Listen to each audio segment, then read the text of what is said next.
Agency, or the NIA, has taken over the probe into a sophisticated syndicate facilitating the illegal entry of Bangladeshis into India. With the case now formally transferred from Delhi Police Special Cell several months after the initial FIRs was registered in April 2025. Now, the Delhi Police FIRs, which include grave charges of criminal conspiracy, forgery and violations under the Foreigners Act, allege that the accused, more than a dozen of whom have already been arrested, operated networks from border states to smuggle the infiltrators across the India-Bangladesh border, primarily through West Bengal. Now, while this was all while creating fake Aadhaar cards and voter IDs to help these illegal infiltrators settle and blend in.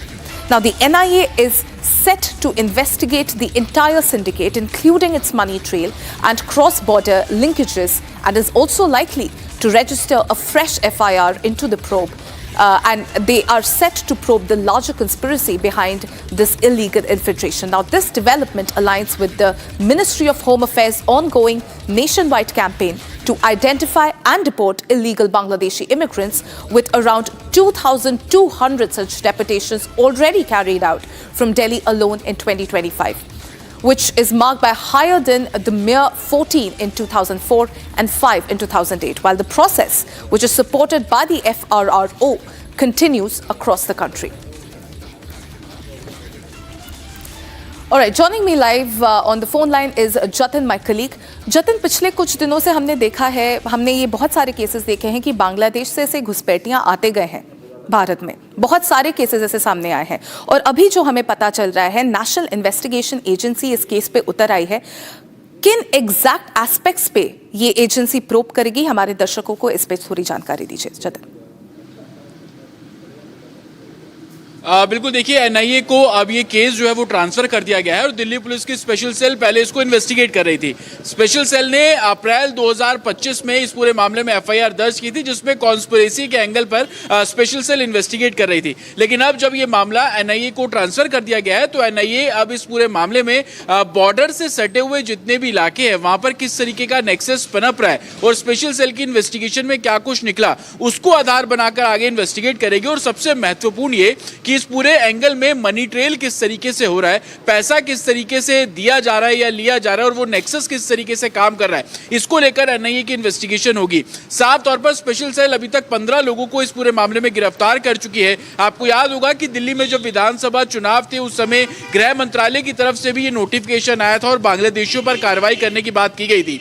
उसी दौरान special cell ने ये conspiracy angle पर FIR register की थी। लेकिन अब जब इसमें मनी ट्रेल सामने आ रहा है, अब जब इसमें बॉर्डर से सटे हुए इलाके जो कि खास तौर पर वेस्ट बंगाल से जुड़े हुए हैं, वहां पर किस तरीके का नेक्सस पनप रहा है जो बांग्लादेशियों को भारत में ना सिर्फ इन्फिल्ट्रेट कराता है बल्कि उनको सपोर्ट करता है, उनकी मदद करता है, भारत के डॉक्यूमेंट्स उनको प्रोवाइड कराए जाते हैं। यही कारण है कि इस पूरे मामले में अब एनआईए इन्वेस्टिगेट करेगी। हालांकि अभी स्पेशल सेल की एफआईआर को टेक ओवर करके इन्वेस्टिगेशन की जाएगी, लेकिन अलग अलग एंगल्स पर अब एनआईए आने वाले दिनों में आपको इन्वेस्टिगेट करती नजर आएगी। जी बिल्कुल जतिन, आपने एक बहुत ही महत्वपूर्ण एंगल पे बात किया। अभी आपने बोला कि जो नेक्सस, जो सिंडिकेट इन घुसपैठियों को इंडिया में आने में हेल्प कर रही है, एनआईए उस पे भी जांच करेगी। तो क्या ऐसे सिंडिकेट को अभी तक आइडेंटिफाई किया गया है और आगे का क्या एनआईए का क्या स्टेप होगा?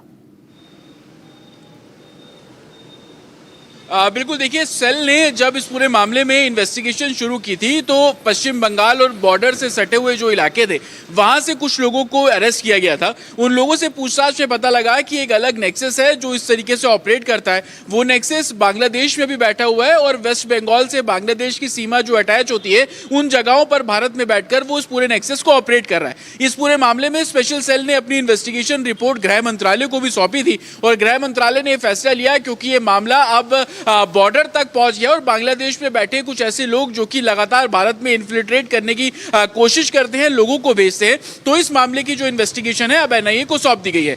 एनआईए अब इस पूरे मामले में बॉर्डर पर किस तरीके का नेक्सस पनप रहा है और जो सेल ने गिरफ्तार किए लोग, जिनकी संख्या 15 से ज्यादा है, उनसे इन्वेस्टिगेशन और उनसे पूछताछ में क्या कुछ फैक्ट्स निकले। जैसा कि मैंने आपको बताया कि मनी ट्रेल सबसे बड़ा मुद्दा है। दूसरा, भारत में वो कौन लोग हैं जो बांग्लादेश के फेक डॉक्यूमेंट्स बनवाते हैं, चाहे वो आधार कार्ड कार्ड हो, वोटर आईडी कार्ड हो। और अमूमन हमने देखा कि पिछले साल 2025 में सिर्फ दिल्ली से ही 2200 लोगों को डिपोर्ट किया गया एफआरआरओ के जरिए। तो ये संख्या पिछले सालों की तुलना में बहुत ज्यादा है। और कैसे ये लोग भारत में घुसने, ना सिर्फ भारत में घुसने के बाद मेट्रो सिटीज में जाकर रहना शुरू करते हैं, जिसमें दिल्ली, मुंबई, बेंगलोर, अहमदाबाद, कोलकाता, ये तमाम ऐसे इलाके। लेकिन इनको घुसपैठ करवा कौन रहा है, किस तरीके से इनकी मदद की जाती है, किस तरीके से इनके डॉक्यूमेंट्स तैयार किए जाते हैं, पैसों को लेकर क्या कुछ इनसे लिया जाता है और इनको किस तरीके से पैसा दिया जाता है। और आपने देखा होगा पिछले कुछ समय में जितनी भी क्राइम की एक्टिविटीज हुई, चाहे वो दिल्ली के अंदर हो या देश के किसी दूसरे हिस्से में, बांग्लादेशी लोगों का इन्वॉल्वमेंट उसमें साफ तौर पर देखा गया। यही कारण है कि एनआईए अब इस पूरे मामले को इन्वेस्टिगेट कर रहा है, ना सिर्फ कॉन्स्पिरेसी के एंगल पर, मनी ट्रेल के एंगल पर और बॉर्डर्स के इलाकों में, चाहे वो भारत की जमीन पर हो या बांग्लादेश में वो किन लोगों से कम्युनिकेट करते हैं। इस एंगल पर एनआईए अब आने वाले दिनों में इन्वेस्टिगेशन करेगी। हालांकि ये भी जानकारी मिल रही है कि एनआईए इस पूरे मामले में एक फ्रेश एफआईआर भी कर सकती है, लेकिन इनिशियली अभी तक की इन्वेस्टिगेशन दिल्ली पुलिस की स्पेशल सेल की क्या रही है उसको एनालाइज किया जाएगा और उसी बेसिस पर आगे इन्वेस्टिगेशन अब एनआईए करती हुई आपको नजर आएगी। Back to studio. जी शुक्रिया जतिन, हमें ये जानकारी देने के लिए। Ladies and gentleman, that continues to remain as one of our top stories for the day. Shifting our focus to some other stories that we are tracking from across the country in Bharat in 1 minute.